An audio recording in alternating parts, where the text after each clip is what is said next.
Okay. You said that the dogma, the scientist dogma of genes controlling our being, yes, isn't true. it's untrue. Can you explain that? I can very simply explain it. That inside every cell is a structure called a nucleus. The nucleus contains all the genes.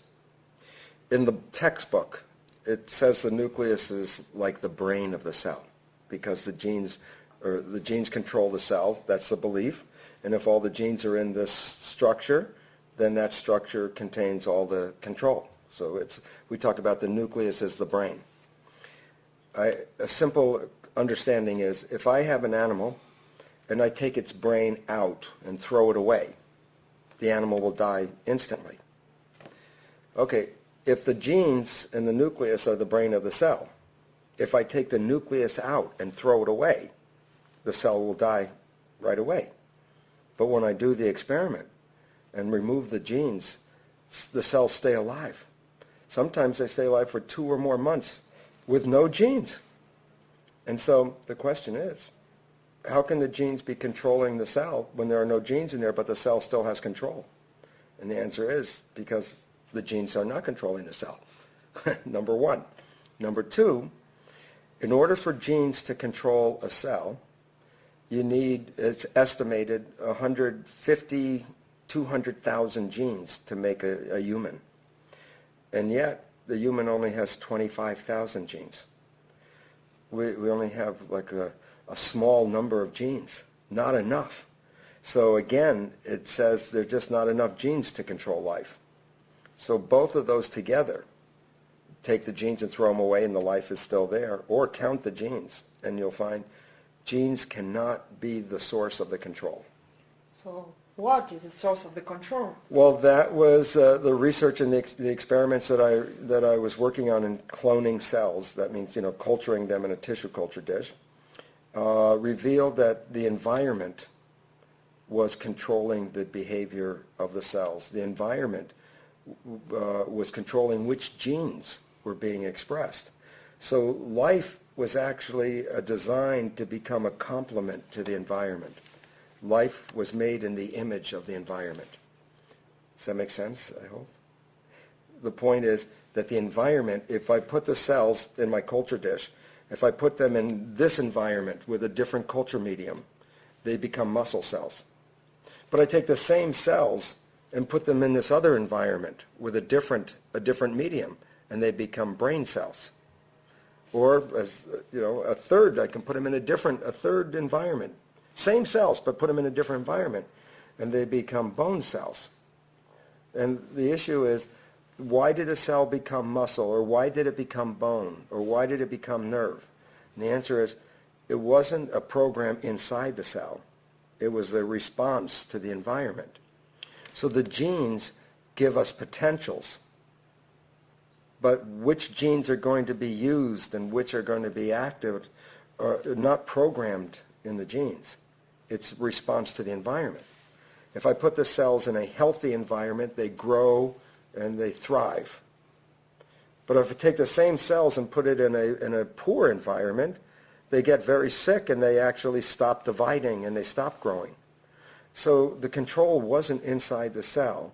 The cell was always responding to the environment, how the cell sees the environment. It will adjust the biology. For example, if you walk outside and it's cold out, you raise your body temperature to get warm. But if you walk outside and it's warm out, you perspire and cool your body temperature so you get cooler. So your body temperature, is that controlled by genes or is it controlled by the environment? See? And every character of the cell is responding to the environment. And therefore it says, well, do you want a healthy cell or a sick cell? And the answer is, how do you get a healthy cell or a sick cell? And the answer is, you give an optimum environment, good, and the cell will grow and thrive. But if you make a less, healthy environment, the cell is less healthy.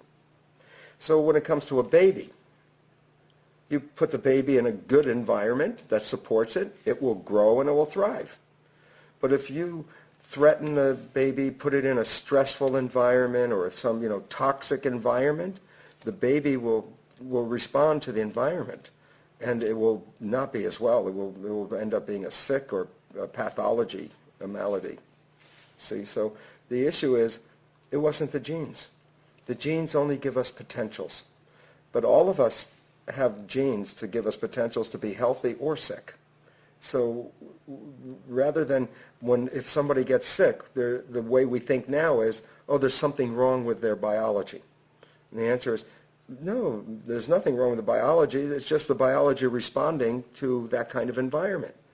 And that's why some people can have cancer and be almost dead. And they change their mind. They have a belief change. They get upset. They say, I'm not going to die. I'm getting out of here. And those are the people that can have what's called a spontaneous remission. They just, all of a sudden, the cancer disappears. And so how do you explain these things?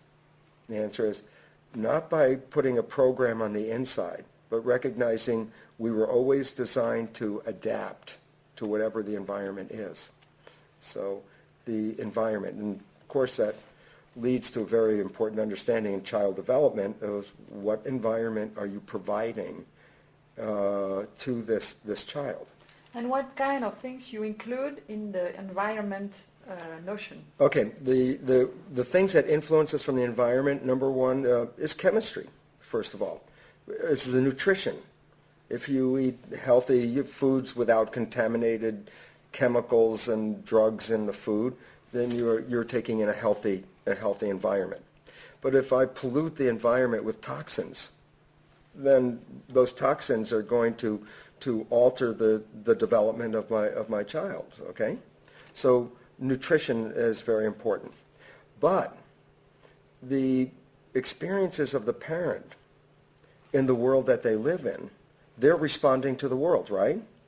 And so what happens is if a woman is carrying a child and she is experiencing a scary world, a threatening world, that perception, that vision of the world, she interprets with her biology, so that if a person's under stress, you can see they get all tense, or their heart rate changes and their breathing changes and all that, to adapt. Well, the baby, as it's developing, has potential. And the issue is, well, what are you going to make with that baby? And the answer is, you're going to make a baby that will best live in the environment. Well, the baby can't see the environment, so the parents see the environment. And so what they see turns into feelings, emotions, hormones running through their body. Well, those chemistry, for the emotions and for the hormones, cross the placenta. And so the fetus experiences the same feelings that the parents are feeling. But the fetus isn't fully developed yet. So what will happen is, whatever the experiences are, it will select the genes to make a biology that will best survive in that world. And there's two different divisions of kinds of bodies that you can get. One of them has a normal size muscles and bones and a large brain. That would be a child in a good environment. But when a child is raised in a threatening environment, that kind of body isn't going to help if it gets out there and there's a fighting world. So the genes are selected different in that baby to make a baby with more muscles. And so that when it's born, it will be able to go out and fight. But when you're fighting, you're not using